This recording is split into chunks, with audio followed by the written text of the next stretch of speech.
malakas na sinimula ng strong group at ng Australia ang kanilang opensa laban sa isa't isa. Merong palagang NBL 1 players. Opensa ni Andre Robertson na iwan na open. Pasok yan para sa dating OKC NBA basketball player. Nasundan pa ng dalawang big man ni Ange Kouame. Nakaslide papalapit sa basket. Wala nang dribble. Layup na kaagad pumasok. Yun nga lang, counter ng Australia, may nakawala. Alley-oop play ang kanilang ginante. Andre Robertson, mainit-init ang mga kamay sa opensa. Kanyang tres sa play na ito pumasok na naman. Australia naman sa opensa halos na libre na. Sa loob ng paint humabol ang depensa ng strong group. Yun nga lang, nasa ere na ang bola plus 2 points para sa team ng Australian United. Nakita ni Andre Robertson na hindi pa nga nakaset ang depensa ng Australia. Mabilis siyang umatake kaya naman na libre para sa isang layup. Nakakarami na si Andre Robertson sa puntos. Magkakasunod ang kanyang nagawa sa game na ito. Javi nakita na libre si Ian Miller sa 3-point area. Pasa ang bola, bitaw ng bola paboard. Ang asintap, dagdag puntos na naman para sa team ng strong group. May bawi naman ang team ng Australia sa tres. Hindi nag-commit sa depensa si Ian Miller. Naka-score ang kalabang team. Pick and roll, Ange Kouame nakalusot at nakalapit sa basket na switch sa mas maliit na defender. Kaya naman walang nagawa ang depensa ng kalaban. Andre Robertson napakagaan ng laro kahit anong gawin niya sa loob ng basketball court.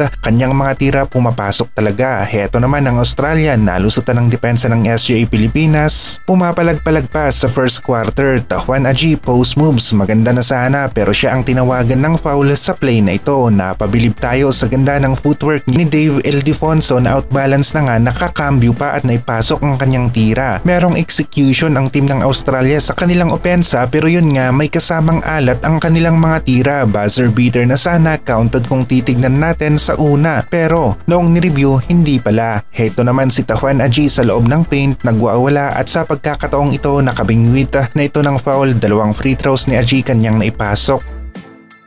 Ganda ng depensa ng strong group dito. Sinabayan ni Liwag ang player ng Australia. Dunk na sana pero solid ang depensa ni Liwag sa play na ito. Tres ng Australia sa play na ito pumasok. Halos hindi pa ganon kalaki ang lamang ng SGA Pilipinas sa mga oras na ito ng laro. Nasundan pa ng isang tres. Nakakadikit pa sa score ang team ng Australia. Tajuan Aji na naman sa loob ng paint, nakikipagagawan sa offensive rebound. Meron na namang foul na nakuha sa free throw line ngayon. Titira at kanyang dalawang free throws nagawa niyang ipasok. Nasundan pa ng isang Abando steal, sabay takbo at nakawala sa depensa. Iniwan na naman ni Abando ang kanyang mga defenders para sa isang two-handed slam. Nakakabawi naman ang Australian team. Yun nga lang, mas marami silang turnover at mga mintis na mga attempt kagaya na lamang ng sa play na ito, habang ang team ng strong group tuloy lamang sa kanilang magandang opensa sa tres at madalas pa nga ay pumapasok. Bumawi naman ang team ng Australia. Sa play na ito, corner 3 ang kanilang binitawan. Yun nga lang, hindi huminto ang SGA sa kanilang malakasang opensa kaya naman 19 points na ang lamang sa mga oras na ito ng laro. Andre Robertson, siya ang isa sa may pinakamaraming puntos sa game na ito. Nakakabawi pa naman ang team ng Australia pero paisa-isa na lamang at nagagawa talaga ng SGA na iwanan ulit sa score ang Australia nang naaayon sa kanilang kagustuhan. Kontrolado nila ang larong ito. Panalo na naman ang strong group. Ito ang kanilang ika-4 na panalo dito sa Jones Cup. Yun nga lang, nabanggit ni Coach Yun na talagang pagod na rin ang kanyang mga players. Yung iba may konting iniinda pero kaya pa at gusto rin talaga ng SGA Pilipinas na makuha ang kampiyonato dito sa Jones Cup 2025.